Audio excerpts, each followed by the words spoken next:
Hi, everybody, and welcome to the Weekly Word Pod Blast. Man, I think we are up to episode number 10.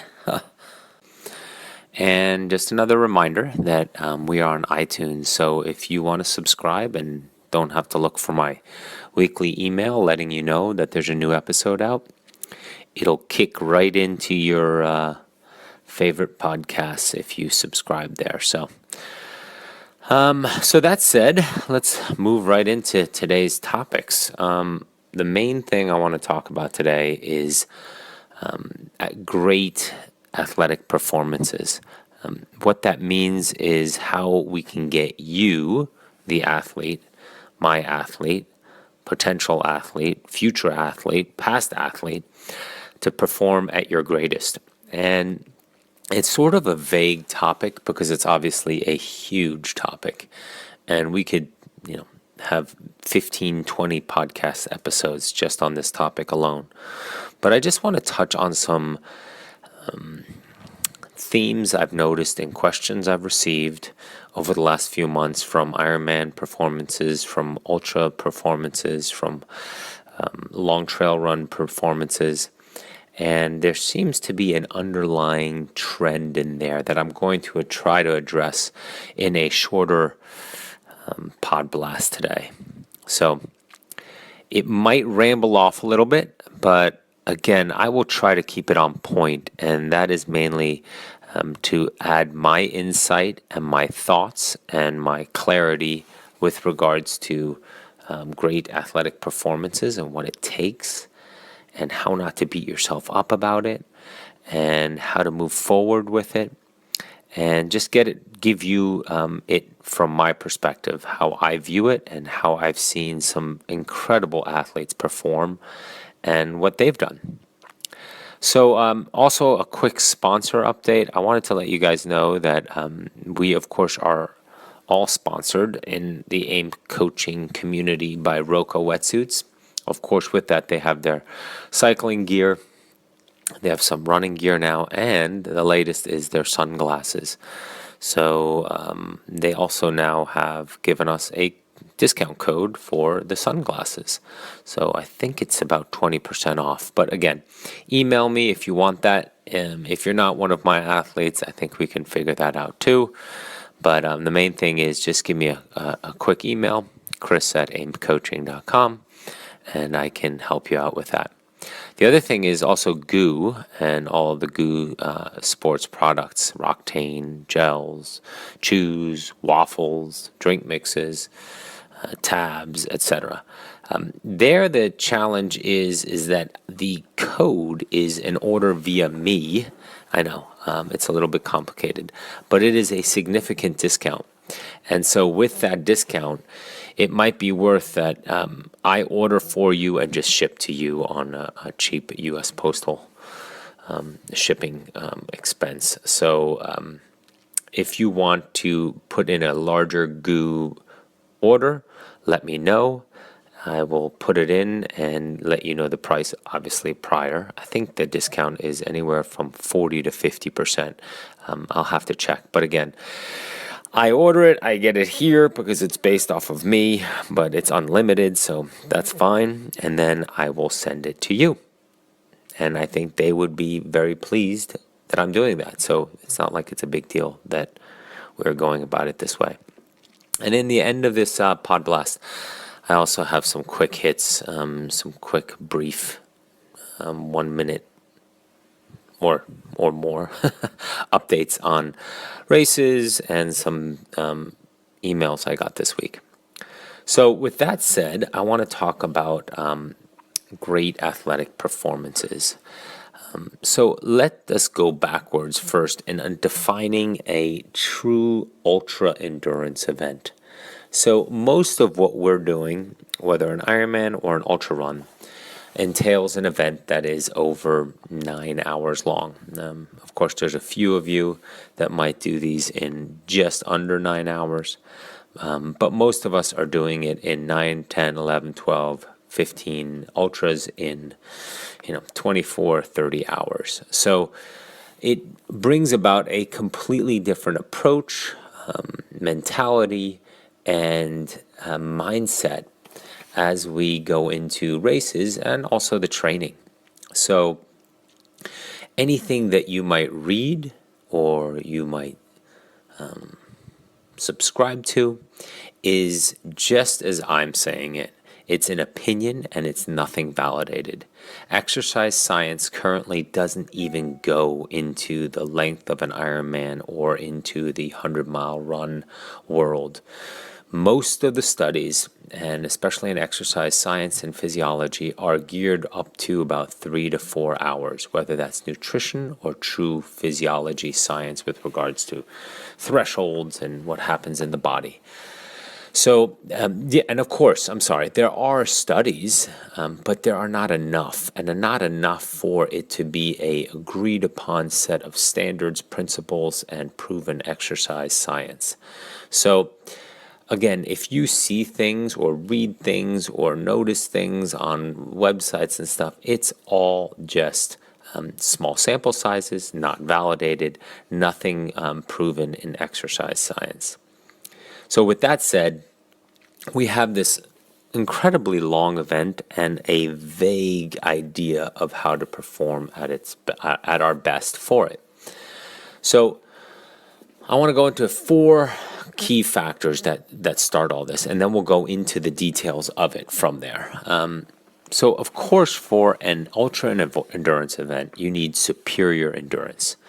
So you need the ability to sustain optimal race intensity for your event. Now, if this is a 10-hour event, obviously the intensity is different than if it is a 25-hour running event. So we have that superior endurance. And again, I'm not going to go into the exact details of what is optimal, what it means for each one of you. That's our individual race plans, that's our individual training.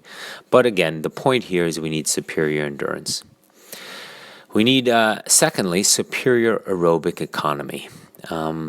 Many of you have heard me talk about this a lot, but that is being as efficient as possible during that optimal race effort, race intensity.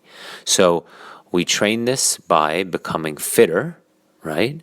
As well as we train it by becoming more efficient of using that fitness. It's one thing to go out and run 3 hours at 7-minute miles, and it absolutely kills us, versus becoming more efficient at 3 hours at 7-minute miles, and it doesn't bother us as much or doesn't tax us as much. Your ability to do 3 hours at 7-minute miles is great endurance, but it doesn't show great aerobic economy if it nearly kills you to do it. So again, maximizing aerobic efficiency at that optimal race intensity. That's number 2. Superior process management. That's another big aspect that we talk about and that you've heard me talk a lot about. But that is just about executing the race plan as we agreed upon. And I had another example this past weekend of somebody executing a perfect race plan at the New York Marathon. And despite his desires to put more time into the bank, as he worded it, because knowing that his fitness and his training wasn't as ideal due to some injuries and some lighter time that we had to take in order for those injuries to not become anything bigger than nagging little things, we had to change his race plan a bit. And again, he trusted me, and we were conservative early on, and we built through the smarter part of the course where it's flatter versus trying to attack the slow parts of the course. We broke the course down into a different type of race versus a marathon. We focused on the miles that he can hold gold pace or even faster. And he ended up running a PR despite not having nearly as good of training as he did for his last sub 3-hour marathon. And he was just very happy with having a race plan to execute that he felt actually worked perfectly for him. And this can be the same for all of you. We have all gone through the race plans together, and many of you know that you probably threw it out the window halfway through. So again, superior process management means the ability to stick to the plan that day, to remember, to execute, and just to be patient to do it right the way you agreed upon it. And then finally, the last thing, and this is the one that always seems to bite people in the booty, and that is superior arousal control, the ability to resist that devil on our shoulder that tells us blow away from the race intensity, optimal race intensity, blow away from the race plan, blow away from the nutrition plan, go for it right here. The plan is different because the temperatures are different, or the day is different, or the race is different, or the competition is different. The ability to stick to the plan.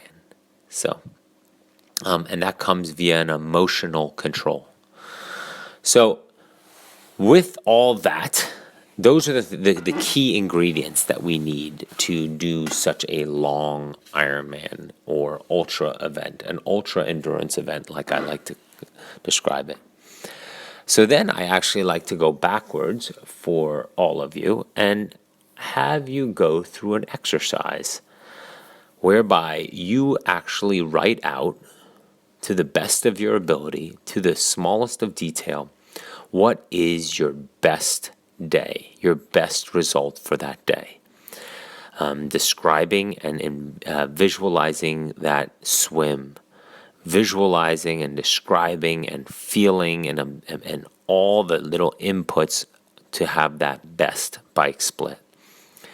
And same thing, visualizing and feeling and describing and writing down the best possible marathon. And putting those three together and putting forth the best possible day the way you see it. Your perfect race day. And with that, we learn a ton about what it will take to be the great athlete that you want to become. And that is, what desires do you have in this sport?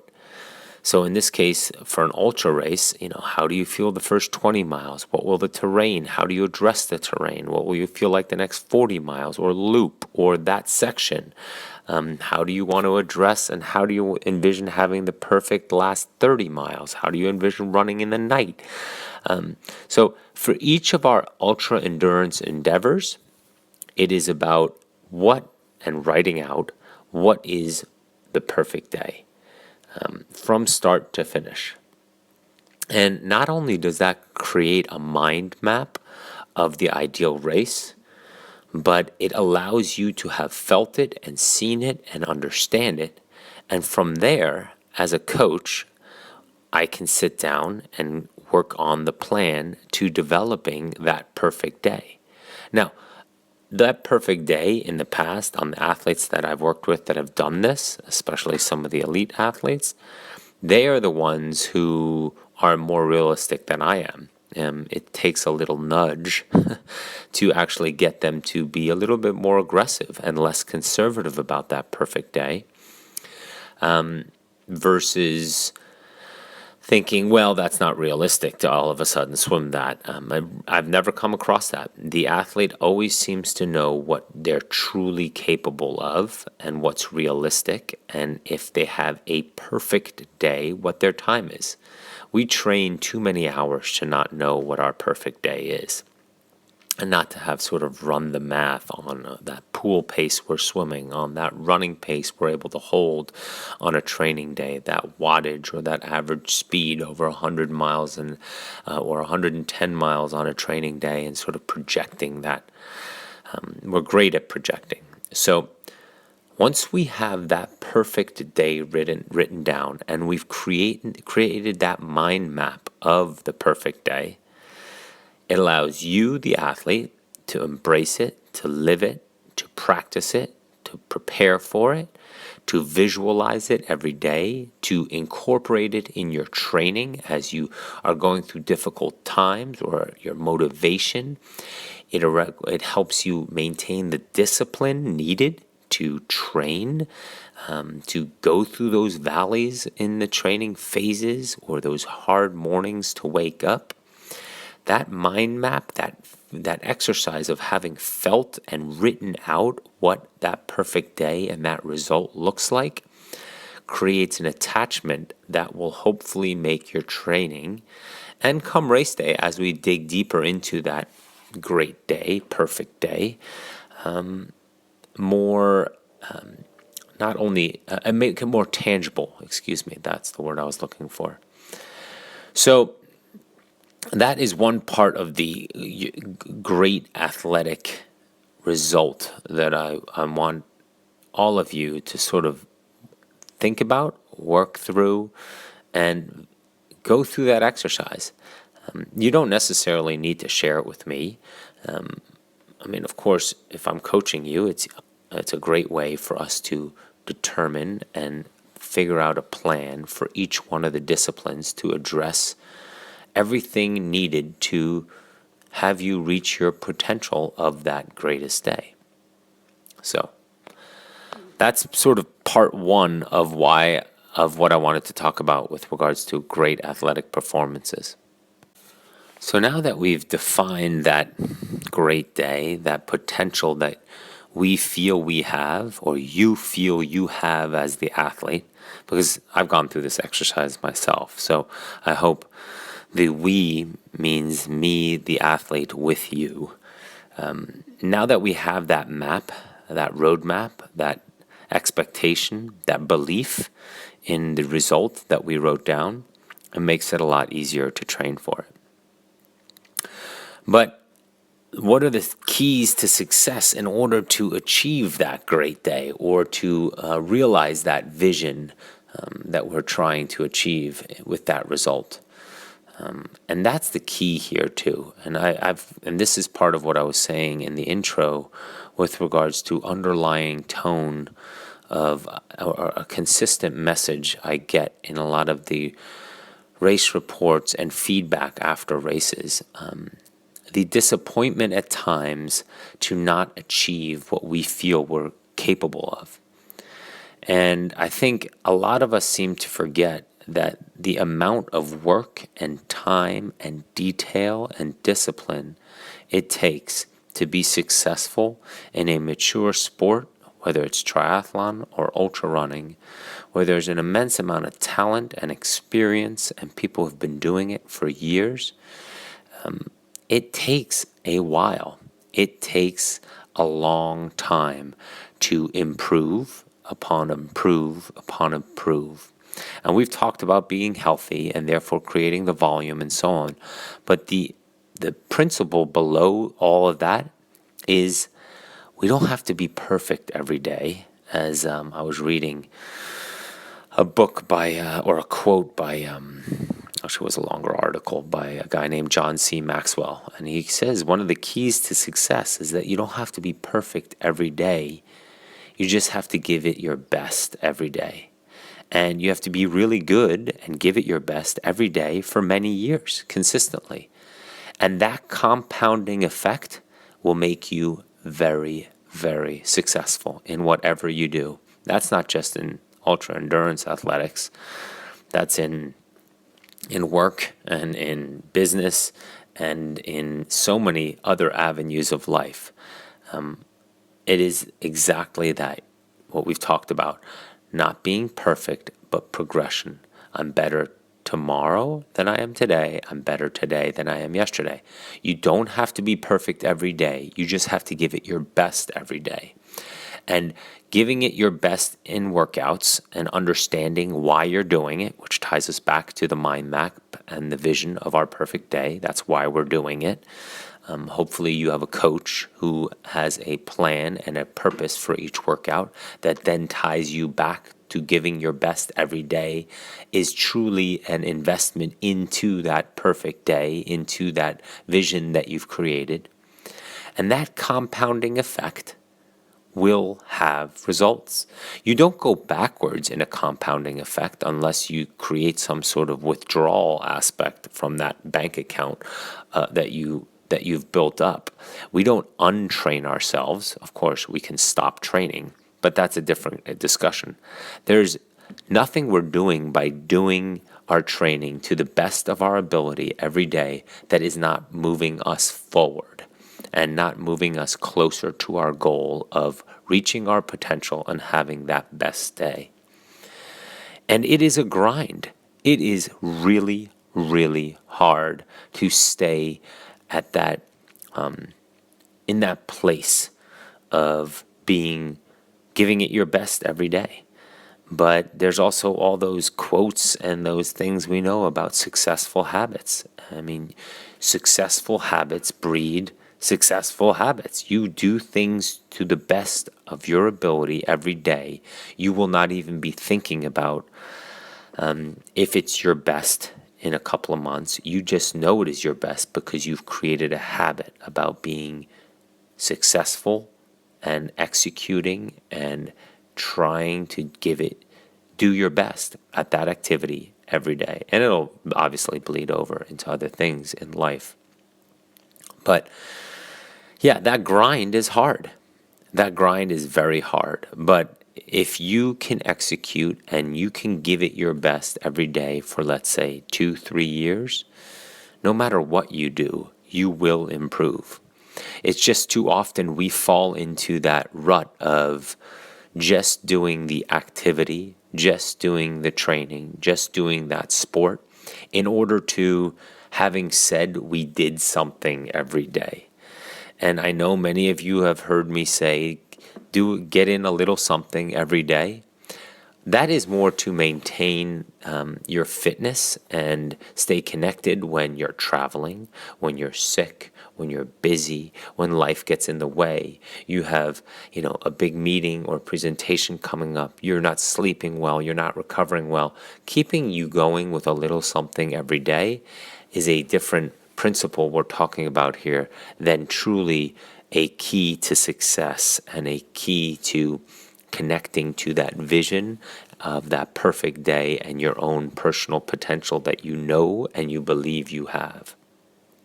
So, and with that grind also comes that understanding that there are absolutely no shortcuts to ultra endurance fitness. To this day, nobody, no matter what they say, has created a shortcut to superior endurance and superior fitness. Of course, there are some coaches out there that say, oh, you don't need to train that much, you need more quality. Well, the quality requires a very, very sharply tuned engine that is capable of executing the workouts that we're talking about to the best of your ability. It requires a base level of fitness that the body can actually handle those high intensity quality weeks, months, years, day after day, week after week, and a very finely tuned athlete that can listen to their body and know exactly when the recovery is needed, when it's no longer absorbing, when it doesn't need quality, when it needs over distance, and so on. A lot goes into that, and it's the grind the same way. It might be less hours, but it is just as difficult because the pain is a lot higher of those quality workouts. And the fatigue and the exhaustion and the wear and tear on the body is just as accumulating over months and months. So there is no shortcut, no hacking this system of creating a superior level of fitness. So we've talked about the roadmap, the vision, the mind map, the perfect day. We've talked about some keys to success and how to go about it and why we're doing what we're doing and that we need to be patient as we progress day after day and work through the grind. And another thing I've noticed, and this is probably the last factor to talk about today with regards to great athletic performances, is that I've noticed many athletes not only have a fear of failure, but they have a fear of success. And it's as though the greater their potential result, the greater their fear of the limelight, the attention, the expectations being raised, and things becoming more magnified upon them just because they've reached a certain level, a certain performance, and they almost buckle at the thought already in advance of achieving that time or that result or that accomplishment, and therefore almost self-sabotage them out of fear of success. And you all know the fear of failure, which is a different animal, but also limits our ability to realize our own vision and to realize that perfect day that we've talked about, especially when it comes to training. You have to figure that any great athlete whether it's professional athletes or just elite age group masters athletes, all of them have to face obstacles and overcome adversity in some shape or form. Whether it's their life schedule, whether it's their work, whether it's figuring out the hours, how to get it in, whether it's an inability to swim in triathlon and really having to work and overcome swimming a 125 and wanting to be at the front of the field where they're swimming a 55. Where am I going to find those 30 minutes? I've never been an ultra runner. How am I going to run a 50K, 50 mile, 100K, 100 mile, let alone at altitude or in a mountainous elevation gain terrain?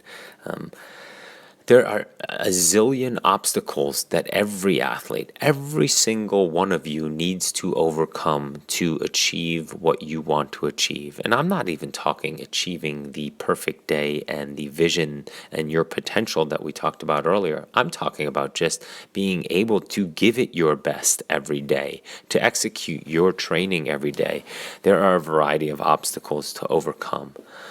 But you can't fear those obstacles in order to become successful. You can't fear them to become successful, but also you can't let that stand in the way of that vision that you wrote down, that perfect day, because that the ability of you, the athlete, to overcome and deal with that fear, with that adversity, with those obstacles, will just help you move past it quicker and progress quicker in your training than if you were to not address it, not overcome it, not figure out a way to work through it. You want to get faster results and not be bogged down in results that repeat themselves. And you do that by overcoming the adversity, by moving forward, by giving it your best every day, by returning to the grind, by displaying the discipline and shaking off the bad days, the bad performances, and moving forward, because there is no other option.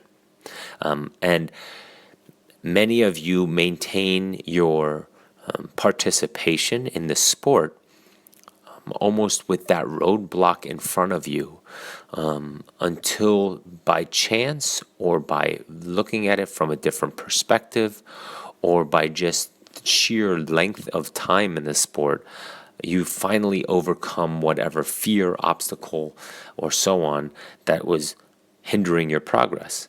But again, like I just mentioned, the quicker you move past it, the quicker you address your fears, the quicker you do not look at your success as a problem, the quicker you will get to the results, to the vision, to the perfect day, to the potential that you feel you are capable of. Because all this springs from inside of you, that you are firmly in the belief of your potential. And it goes into your subconscious on how well you can achieve your results. And because you believe it so deeply and you are so connected to doing it, that's why you're listening to this. That's why you're doing the training. That's why you're sacrificing what you are sacrificing, whether it's family, time, business, hours, etc. All those things, it's because you believe deep down inside that is your potential. And some of the best athletes that I've ever coached have conflicted and fought me and gotten mad at me and complained that I've not been on board with their deepest beliefs in their potential. And not because I don't believe that they can achieve it, but whether it's the timing of it in the next race versus in 2-3 years from now, or whether it's that we need more work in order to get there, because form, technique, etc. But your belief, I can't take that from you. I can't take your desires, your goals, your beliefs, and your vision from you. You wrote out your perfect day. You mapped that out in your mind, and that is why it is yours. And so going and being stuck in a rut because you fear that next step, you fear that next success milestone, or you fear the failure of not achieving, just prolongs the inevitable of you still continuing on that path toward your goal. You are in this because you believe it, and we just said how much and why. So be proud of your work. Be proud of your training. Be proud of your failures. Be proud of the path that you're on. Be proud of the discipline that you're showing to get this done. Be proud of how hard it is. Many of us, I've done this in the past too, almost shake off like how, or hide how hard you work towards your goal. And, nobody will look at you with a crooked face because you worked really, really hard to achieve your goal, because you grinded it out, because you stuck to your training and your focus and your vision day in and day out. Nobody will judge you based off of your hustling towards this goal that you set for yourself, the hard work that you put forth in order to achieve it. And there's nothing wrong with saying, I worked my tail off in order to achieve this goal, and I'm really proud that I got to this point, or that I've reached this milestone, or that I finished this 50K, or that I finished this half Ironman. It means a lot to me, and I worked really hard for it. And it's not a question of gloating or being insecure even on the other end of the spectrum. It is just you being proud of the work you've done, and it's nothing to hide. Be proud of the work you've done.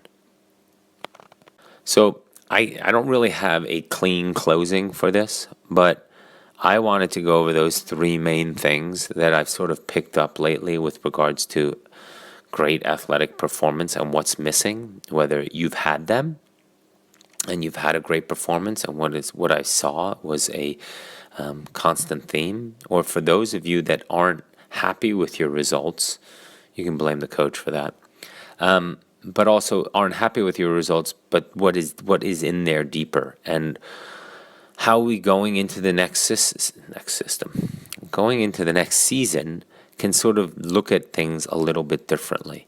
I would for sure prompt all of you to try to write out your perfect day, your vision of your potential, and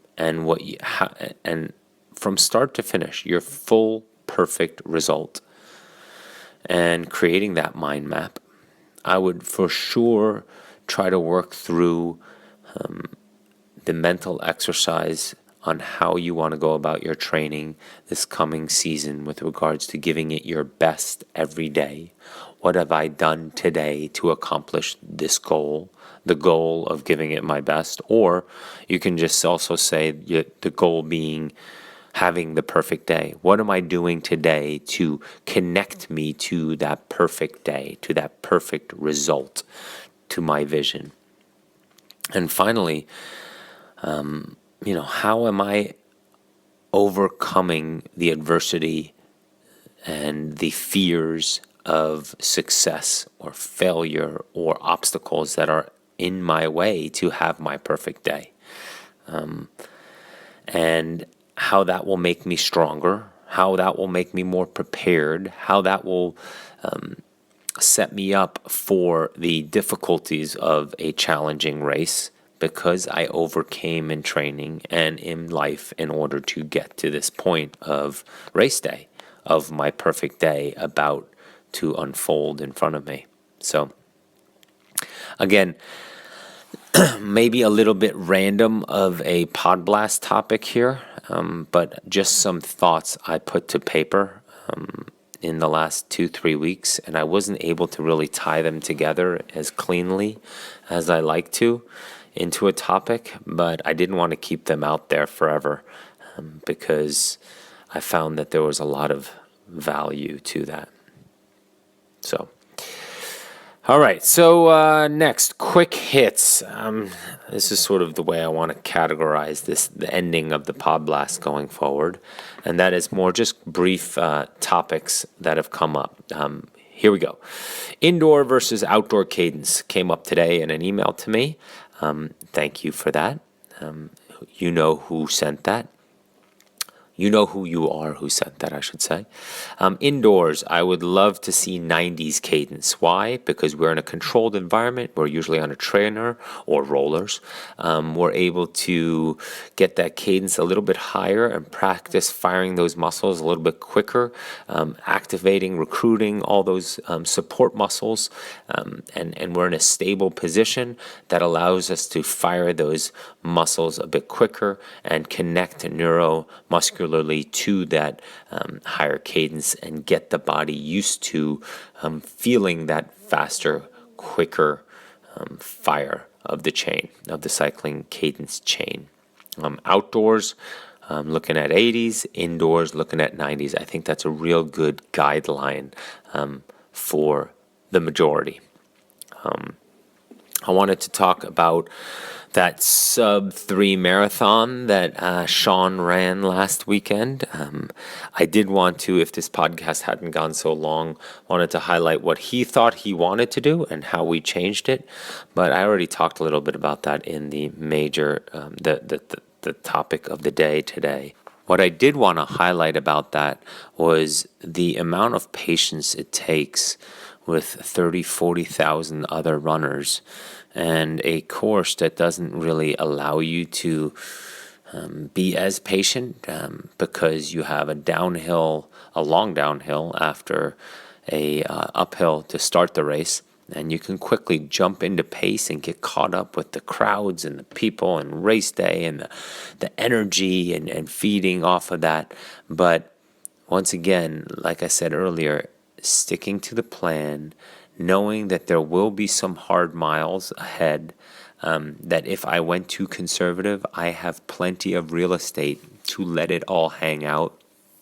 And the one observation that was constant in his post-race email report to me is that when everybody else was slowing down, he continued to speed up. And it wasn't that his pace was getting faster, but he saw people stopping, he was running. He saw people slowing down, he was running. He saw people blow up, he was running. And while the 3-hour mark pacer came up on him and he was worried, he quickly flipped the situation to realizing, excuse me, little cough attack there. He quickly realized that he only had 3 miles to go now. And that's when the 3-hour pacer finally caught him because he was a little bit ahead of him, despite being conservative, despite putting the miles in when he needed to put them in and slowing down and being conservative on the parts of the course where running goal pace made no sense. So flipping the emotions, the feelings of the pacer catching you to saying, I only have 3 miles to go. I can do this for 3 more miles and stay ahead of this pacer and even find an extra gear if needed. That's a great sensation. And that's the positive energy that if the race plan goes right, you can actually use the day, use the energy of people slowing down to your advantage, use adversity or use the moment that is happening to your advantage. In a lot of pro sports, there's that cliche of don't let the moment get away from you. whether it was just now in the World Series to, all kinds of big events. It is how people deal with the moment when everything and the pressure is way high and everything seems to be or has the potential to be falling apart around you. And not letting the moment get away from you, sticking to the plan, believing in what you can achieve, and how if you keep a very narrow focus and a tunnel vision and walk that fine line to navigate yourself through that adversity. Oftentimes, when I am racing and I'm facing some difficult moments, I see myself on a tightrope and just barely, crossing over that the length of that tightrope on my tiptoes, and then just landing on the other side and continuing on safe ground. And now, in this case, continuing on with my race. And yes, for a moment there, it was pretty dicey, but I stuck to that very narrow strip of security and safety of the tightrope, and I got to the other side, and now I'm on safer ground, and I can go back to executing my race plan. And that's something that, again, I just wanted to highlight on Sean on his marathon, that it took a lot of patience and a lot of brains and a lot of experience also from his last successful marathon to execute that plan. So congrats to him. Another quick hit was we had some great results in Florida last week. We had one of our athletes who did his first Ironman ever, and of course his race plan and his race vision early on was a little bit faster than he had planned for his first Ironman, but he felt great, did a 13:05, worked his way through it, had no issues, drove home 7 hours the next day, which he said almost felt harder than the race. And, he's fired up and ready for his next Ironman, and he has that proverbial line in the sand of having done his first Ironman. He's done his training in some incredibly difficult scenarios. He's stationed or he's working in what he calls the big sandbox over in Iraq. And he has to do his training in, 120 degrees at times, running around a base. He has to do his cycling on a little improvised bike that is built up on measurements without wheels, but a sort of standalone, what looks like a bike for hours and hours and hours at a time on a trainer. Never gets to ride outside, ever. Every now and then he gets to escape for a long weekend to a compound that has a pool. Usually it's some sort of former royal castle that has a pool, and he's swimming with bands, because there's no lines on the bottom of the pool, and he's doing a stretch cord. So, you know what? That's overcoming adversity. That's grinding it out when you're doing 5-hour, 6-hour rides on a trainer weekly, staring at nothing, no computer screen, no TV screen, no nothing. So 13:05 on that, and he did it, and he's on to his next one, and again, that's awesome, and I'm very proud of him. So, and finally, last quick hit is I'm doing a podcast for a German coach and website next week, and with that, they're asking me a lot of questions, or we're having a discussion about ultra training and marathons and 100-milers and nutrition and all that around that, because it's a growing sport in Germany now too.